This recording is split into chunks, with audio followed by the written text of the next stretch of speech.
আসসালামু আলাইকুম রহমতুল্লাহি ওবরাকাতুহ। আলহামদুলিল্লাহি ওয়াহদা ওয়াসসালাতু ওয়াসসালামু আলা মান লা নাবিয়্যা বা'দা ওয়া আলা আলিহি ওয়া সাহবিহি ওয়া মাওয়ালা। জি, আমাদের যে সূরা থেকে তাফসীর আজকে সূরা কফ। সূরা কফ এই সূরাটি কারো কারো মতে মাক্কিয়া, কারো কারো মতে মাদানিয়া। তো এই সূরাটি মূলত যারা বলছেন মাদানিয়া তারা বলছেন যে হিজরতের পরে আল্লাহ সুবহানাহু ওয়া তাআলা এই সূরাটি নাযিল করছেন। যারা মাক্কি বলছেন তারা বলছেন যে হিজরতের আগেই আল্লাহ রাব্বুল আলামিন এই সূরাটি নাযিল করছেন। এই সূরার প্রথম আয়াতে আছে কফ। এই কফ থেকে এই সূরার নাম হলো কফ। আর এই সূরার আলোচ্য বিষয় এখানে আল্লাহ সুবহানাহু ওয়া তাআলা আল্লাহ পাকের তাওহীদুর রুবুবিয়্যাত, তাওহীদুর রুবুবিয়্যাতের অনেকগুলো প্রমাণ আল্লাহ পাক এখানে আলোচনা করেছেন। রিসালাতের বিষয়ে আল্লাহ পাক আলোচনা করেছেন এবং কয়েকটা গোত্রের নাম বলছেন আল্লাহ পাক। এখানে নতুন দুইটা গোত্র আছে, একটা হলো আসহাবুর রাস আর একটা হলো কাওমুত তুব্বা। এই দুইটা সম্প্রদায়ের কথা কোরআনে খুব কম আসছে, আরেক জায়গায় আসছে আর এখানে আসছে।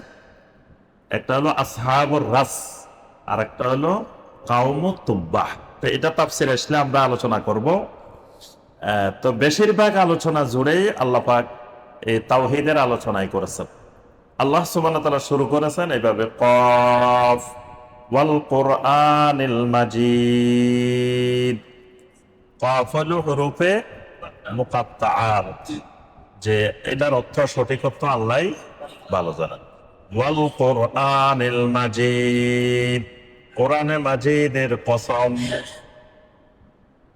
এখানে কোরআনের সাথে আল্লাহ পাক যে সিফাতটা ব্যবহার করছেন সেটা হলো মাজিদ। ওয়াল কোরআনিল মাজিদ, কোরআনের একটা গুরুত্বপূর্ণ সিফাত মাজিদ। মাজিদ হলো মাজদুল, মাজদুল থেকে। মাজদুল মানে সম্মান, মর্যাদা, আভিজাত্য। তো কোরআন এমন এক কিতাব, এই কিতাবের সাথে যে সম্পৃক্ত হবে আল্লাহ পাক তাকে সম্মানিত করে দিবেন, এটা নিশ্চিত। যার সাথে কোরআনের সম্পর্ক যত বেশি হবে আল্লাহ রাব্বুল আলামিন তাকে দুনিয়া এবং আখিরাতে তত বেশি সম্মানিত করবেন। সুবহানাল্লাহ। আল্লাহ পাক কোরআনের কারিদেরকে, যারা কোরআন বেশি বেশি তেলাওয়াত করে, কোরআন মুখস্থ করে, এদেরকে আল্লাহ সুবহানাহু ওয়া তাআলা কিয়ামতের ময়দানে বলবেন, ইকরা ওয়ারতাকি কামা কুনতা তুরাত্তিলু ফিদ দুনিয়া। তুমি কোরআন তেলাওয়াত করতে থাকো আর উপরের দিকে উঠতে থাকো। সুবহানাল্লাহ। যেমনি ভাবে তুমি দুনিয়ার মধ্যে কোরআন তারতিল করে তেলাওয়াত করতা, যত দূর তুমি যেতে পারো এত দূর পর্যন্ত তোমার জান্নাতের জায়গা। সুবহানাল্লাহ। কোরআন তেলাওয়াতকারীদের আল্লাহ পাক বিশাল মর্যাদা দিবেন আখিরাতে, কারণ এটা কোরআনে মাজিদ। দুনিয়াতেও তার সম্মান বাড়বে, আখিরাতেও তার সম্মান পাবে। তবে দুনিয়াতে সম্মান বাড়া মানে, অনেকে সম্মান বাড়াটা বোঝে না। সম্মান বাড়া মানে অনেকে মনে করে যে সে বড় পদবিতে গেল, সম্মান বেড়ে গেল, অথবা বিশাল টাকা পয়সা ইনকাম করলো, এটার নাম সম্মান বাড়া না। অনেক সালাফেরা আল্লাহর কাছে দোয়া করতেন যে আল্লাহ আমাকে তুমি এমন বানাই দাও যে আল্লাহ আমি যেন দুনিয়াবাসীর কাছে থাকি অপরিচিত, আসমানবাসীর কাছে যেন আমি হয়ে যাই পরিচিত। যে আমি দুনিয়াবাসীর কাছে, এই জন্য সালাফেরা দুনিয়াবাসীর কাছে পরিচিত হইতে চাইতেন না। সেই আপনি ওয়াইস আল কারনি রাহমাহুল্লাহর ঘটনা দেখেন, খালি মানুষের থেকে পালাই বেড়াইতেন, মানুষের থেকে পালাই বেড়াইতেন, তাও মানুষের যায় ধরে ফেলত। ওনাকে যখনই যে এলাকা মানুষ চিনে ফেলছে যে উনি ওয়াইস আল কারনি, সাথে সাথে উনি ওই এলাকা ছেড়ে পালাই গেছেন, অন্য এলাকা চলে গেছে, যাতে মানুষ চিনতে না পারে। এরকম যুগে যুগে সালাফেরা সবসময় আল্লাহর কাছে দোয়া করতেন যে আল্লাহ তুমি আমাকে জমিনবাসীর কাছে অপরিচিত বানাই দাও। এখন আমরা মনে করি জমিনবাসীর কাছে পরিচিত হওয়াটাই মনে হয় সম্মান, কিন্তু জমিনবাসীর কাছে পরিচিত হওয়া, পদ পদবী, টাকা পয়সা, এটার নাম সম্মান না। মূলত সম্মানটা হইল দুনিয়াতে আসমানবাসীর কাছে পরিচিত হওয়া। আসমানবাসীর কাছে মানে ফেরেশতাদের কাছে পরিচিত, ফেরেশতারা চিনে, জমিনবাসী চিনে না। দেখবেন আমাদের দেশের লোকেরা আলেম চিনে না। বাংলাদেশের মানুষকে যদি জিজ্ঞেস করেন ভাই আপনি 5 জন আলেমের নাম বলেন তো, সে আলেমের নাম বলতে পারবে না, সে বক্তার নাম বলতে পারবে। সে ভাইরাল বক্তার নাম বলতে পারবো 5টা, কিন্তু 5জন আলেমের নাম বলতে পারবেন, কারণ সে আলেম চিনে না, আলেমের সাথে তার সম্পর্ক নেই। সে বক্তাকে আলেম মনে করে বসে আছে। তো বক্তা এক জিনিস, আলেম এক জিনিস, এলেম এক জিনিস, সম্পূর্ণ ভিন্ন জিনিস। বড় বড় আলেম কিন্তু বক্তা হয় না, আবার অনেক বড় বড় বক্তা কিন্তু আলেম না। বৈরমী নামে একজন ছিল না, মারা গেছে। হ্যাঁ, এক সময় ওই যে আপনার বিভিন্ন জায়গায় গান গাইকে বেড়াইতো, পরে এমন বক্তা হয়েছে তার ওয়াদে লাখ লাখ মানুষ হইতো না। হ্যাঁ, অথচ এলেম কালাম কিছুই নেই। এরকম আরো বাংলাদেশে দেখুন অনেক বক্তা, নাম বলবো না, লাখ লাখ মানুষ হয়, কিন্তু এলেম কালাম কিছুই নাই। তো এখন এই দেশের মানুষ এখন বক্তা চিনে কিন্তু আলেম চিনে না। তো আলেম চিনে কারা? ওই আসমানবাসী কিন্তু চিনে। ফেরেশতাদেরকে যদি বলেন যে বাংলাদেশের 5জন আলেমের নাম বলো, তো ফেরেশতারা কিন্তু সঠিক ভাবে চিনে কারা কারা এই দেশে আলেম, কারা কারা মুত্তাকিন, কারা কারা সালেহিন। এটা আসমানবাসীরই ভালো করে চিনে। তো এই জন্য এই কোরআনে কারিমের সাথে সম্পর্ক যাদের হবে, আল্লাহ রাব্বুল আলামিন তাদেরকে দুনিয়াতেও মাজদওয়ালা, সম্মানওয়ালা, মর্যাদাওয়ালা বানায় দিবেন, আখিরাতেও আল্লাহ রাব্বুল আলামিন তাদেরকে সম্মান দিবেন। এই জন্য কোরআনের সিফাত হলো কি? ওয়াল কোরআনিল মাজিদ, কোরআনে মাজিদের কসম। বাল আজিবু আন জাআহুম মুনযিরুম মিনহুম ফাকালাল কাফিরুনা হাযা শাইউন আজীব। আল্লাহ সুবহানাহু ওয়া তাআলা বলেন বাল আজিবু, বরং তারা আশ্চর্য হয়ে গেছে, আন জাআহুম মুনযিরুম মিনহুম, তাদের মধ্য থেকে তাদের কাছে একজন সতর্ককারী এসেছে। মানে তাদের ভিতর থেকে, তাদের এই বংশের, তাদের এই গোত্রের, তাদের এই ভাই, এইরকম একজনকে আমি আল্লাহ নবী বানাই, রাসূল বানাই, তাদের কাছে সতর্ককারী হিসাবে তাদের কাছে পাঠাইলাম। তাদের কাছে আসলো, আসার পরে তারা আশ্চর্যিত হয়ে গেছে। আশ্চর্যিত হয়ে কি বলতেছে? ফাকালাল কাফিরুনা হাযা শাইউন আজীব। কাফেররা বলা বলি শুরু করলো, এটা তো এক আশ্চর্যজনক জিনিস। শাইউন আজীব, আশ্চর্যজনক কি? তাদের কাছে দুটা জিনিস মহা আশ্চর্যজনক মনে হয়েছে। নবী সাল্লাল্লাহু আলাইহি ওয়াসাল্লামের দাওয়াত থেকে আরবের কাফেরদের কাছে দুইটা জিনিস মহা আশ্চর্যজনক মনে হয়েছে। দুইটা জিনিসের একটা জিনিস হলো তাওহীদ। সূরা সোয়াদের 5 নম্বর আয়াত। তারা আশ্চর্যিত হয়ে বলতেছে, আজআলাল আলিহাতা ইলাহাও ওয়াহিদা ইন্না হাযা লাশাইউন উজাব। তারা বলতেছে এটা কত মহা আশ্চর্যজনক ব্যাপার। লাশাইউন উজাব, মহা আশ্চর্যজনক ব্যাপার। আমাদের এত মাবুদ বাদ দিয়ে এক মাবুদে চলে আসবো, এটার থেকে আশ্চর্যজনক আর কিছু নাই। মানে আমাদের এই যে 360 জন মাবুদকে বাদ দিয়ে খালি একমাত্র আল্লাহকে মাবুদ বানাবো, এটা তো মহা আশ্চর্যজনক জিনিস। আশ্চর্যজনক কেন? কারণ হলো এখন আল্লাহর একজনের কাজ কয়জনে করে? 361 জনে করে। এখন যদি 361 জনের কাজ আবার আল্লাহর উপরে দিয়ে দেওয়া হয়, তাহলে আল্লাহর কষ্ট হয়ে যাবে না?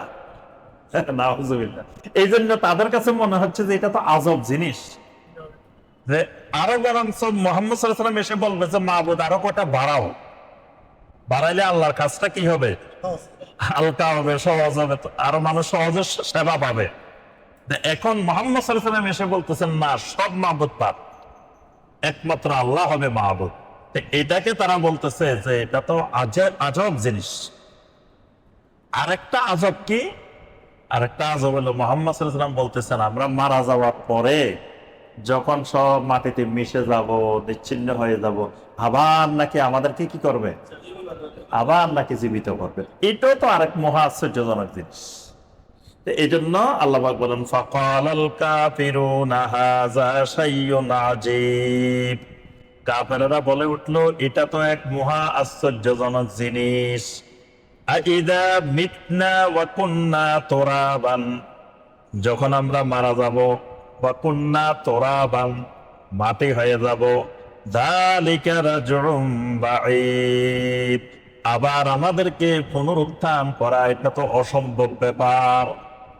রাজউম বাঈদ, রাজউম বাঈদ মানে একেবারে অসম্ভব এক জিনিস। এটা কেমন করে হয়? কারণ আমরা মরে মাটি হয়ে গেছি, মিশে গেছি, তো এখান থেকে কেমনে আবার মানুষ এটাকে জীবিত করে? কাদ আলিমনা মা তানকুসুল আরদু মিনহুম, আল্লাহ পাক বলেন তাদের থেকে জমিন যা কিছু খেয়ে ফেলছে, যা কিছু নিছে, এটা তো আমি আল্লাহ ভালো করে জানি। অর্থাৎ তোমাকে যেখানে দাপন করা হইলো, দাপন করার পরে তোমার শরীরের এই অংশগুলো তো এই মাটির মধ্যে আছে। তো তোমাকে যে প্রথমবার বানাইছি তখন তো ছিলই না, এখন তো আছে এখানে।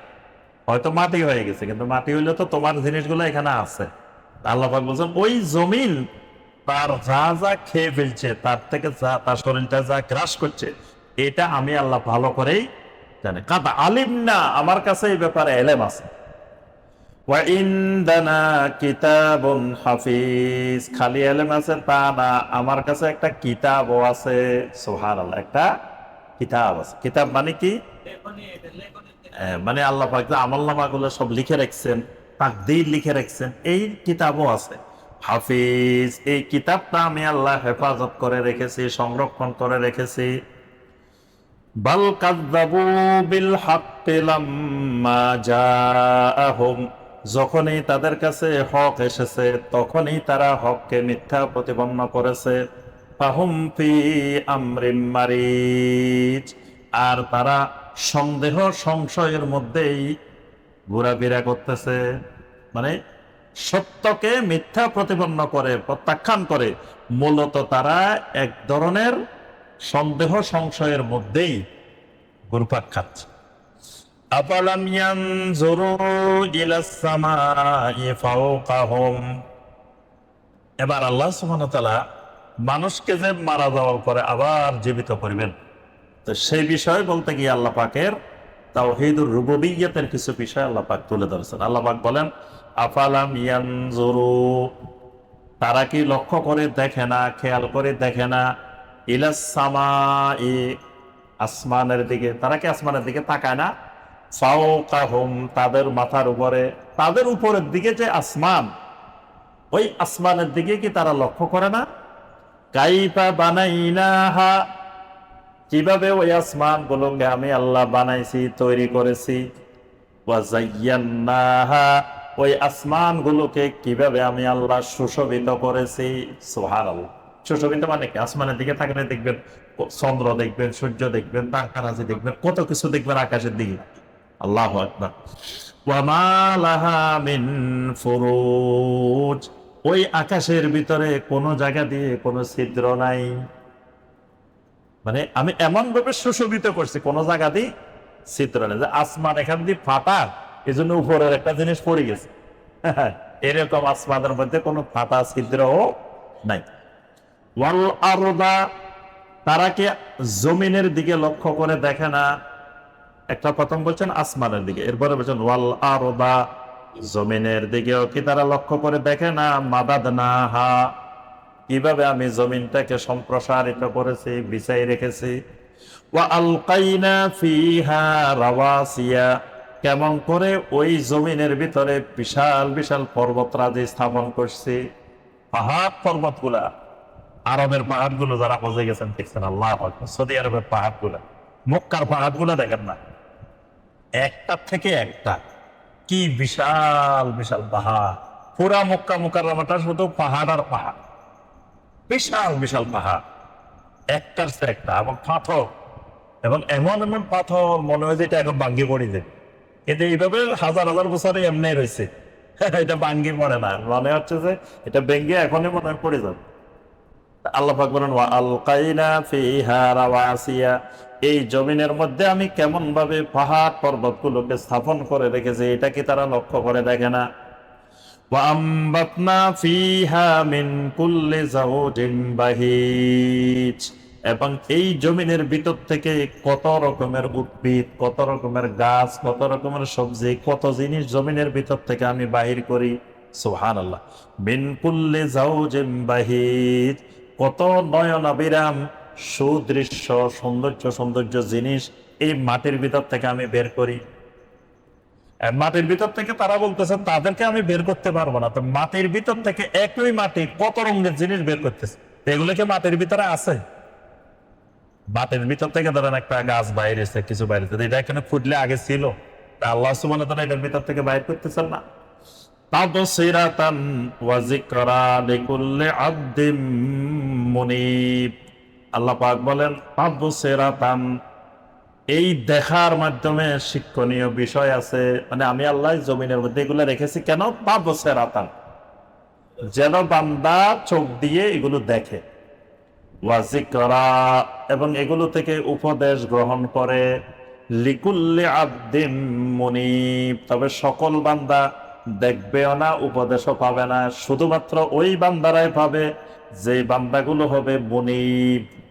মুনিব, মুনিব মানে যারা আল্লাহর দিকে পুরোপুরি এনাবা করে, প্রত্যাবর্তন করে, মানে একেবারে ডাইরেক্ট আল্লাহর দিকে ফিরে গেছে, আর কোনো দিকে ফিরে না, এরকম বান্দাদেরকে বলা হয় আবদিন মুনিব।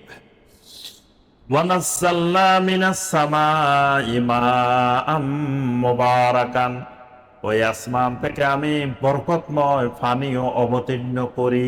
সুবহানাল্লাহ। বৃষ্টিকে আল্লাহ বলছেন দুইটা সিফাত ব্যবহার করছেন, একটা হলো নাজ্জালনা, কোরআন যেরকম নাজিল হয় বৃষ্টিও কি হয়? আল্লাহ নাজিল করেন, এটাকে আল্লাহ অবতীর্ণ করেন। আরেকটা বলছেন মাআম মুবারাকান, বৃষ্টির পানিও বরকতময় পানি। সুবহানাল্লাহ। আচ্ছা, বৃষ্টির পানিতে কখনো আর্সেনিক পাওয়া গেছে? দূষিত কোনো জিনিস পাওয়া গেছে? কিছুই পাওয়া যায় না। অথচ এগুলো আসে দূষিত পানি থেকে, সাগরের থেকে আল্লাহ পাক তুলে আবার পরিশুদ্ধ করে এটাকে দেন। এই বৃষ্টির পানিও বরকত, মাআম মুবারাক। এই জন্য দেখবেন বৃষ্টির পানিতে যেরকম ফসল হয়, যেরকম কিছু গজায়, অন্য পানি দিয়ে কিন্তু এরকম হয় না, কারণ বৃষ্টির পানির মধ্যে আল্লাহ সুবহানাহু ওয়া তাআলা বারাকা রেখেছেন, বরকত রেখেছেন। এই জন্য আল্লাহ বলছেন মাআন মুবারাকান, বরকতময় পানি। ফাআমবাতনা বিহি জান্নাতিন ওয়া হাব্বাল হাসীদ, ওই বরকতময় পানি দিয়ে ফাআমবাতনা বিহি জান্নাত, সুদৃশ্য বাগান রাজি আমি উৎপন্ন করি, সুন্দর সুন্দর বাগান ওই বৃষ্টির পানি দিয়ে আমি তৈরি করি। ওয়াহাব্বাল হাসিদ, অনেক সুন্দর সুন্দর শস্যরাজি, বিভিন্ন রকমের ধান, গম, পাট, কত রকমের শস্য আমি বের করি। ওয়ান নাখলা বাসিকাতিন, অনেক লম্বা লম্বা খেজুর গাছ, একটার সাথে একটা বিশাল বিশাল লম্বা লম্বা দাঁড়িয়ে আছে খেজুর গাছ। লাহা তলউন নাদির, অনেক সুন্দর সুন্দর থরে থরে সুসজ্জিত তার খেজুরের কাঁদি, চারিদিকে খেজুরের কাঁদিগুলো মানে ঝুলে আছে এরকম দাঁড়ানো অবস্থায়। এই খেজুর গুলা আমি আল্লাহ ওই বৃষ্টির পানির বরকতময় পানির মাধ্যমে বের করে নিয়ে আস। রিজকাল লিল ইবাদ, এইগুলা বের করে নিয়ে আসে বান্দাদের রিজিকের জন্য। সুবহানাল্লাহ। রিজকান লিল ইবাদ, যাতে আমার বান্দাদের রিজিকের ব্যবস্থা হয়। ওয়া আহইয়াইনা বিহি বালদাতাম মাইতা, আর এই বৃষ্টির মাধ্যমে আমি মৃত জমিনগুলাকে আবার জীবিত করে দিই। শুকায় একবারে জমিন মরে গেছে, সেই মরা জমিনকে এই বরকতময় বৃষ্টির পানি দিয়ে জীবিত করি। কাযালিকাল খুরুজ, কাযালিকাল খুরুজ, খুরুজ মানে কি? আরব দেশে দেখবেন সব এয়ারপোর্টে বিভিন্ন জায়গা দিয়ে দিয়ে গেলে লেখা আছে খুরুজ, দুখুল, খুরুজ। দুখুল এক জায়গাতে দেখবেন, দুখুল এক জায়গাতে দেখবেন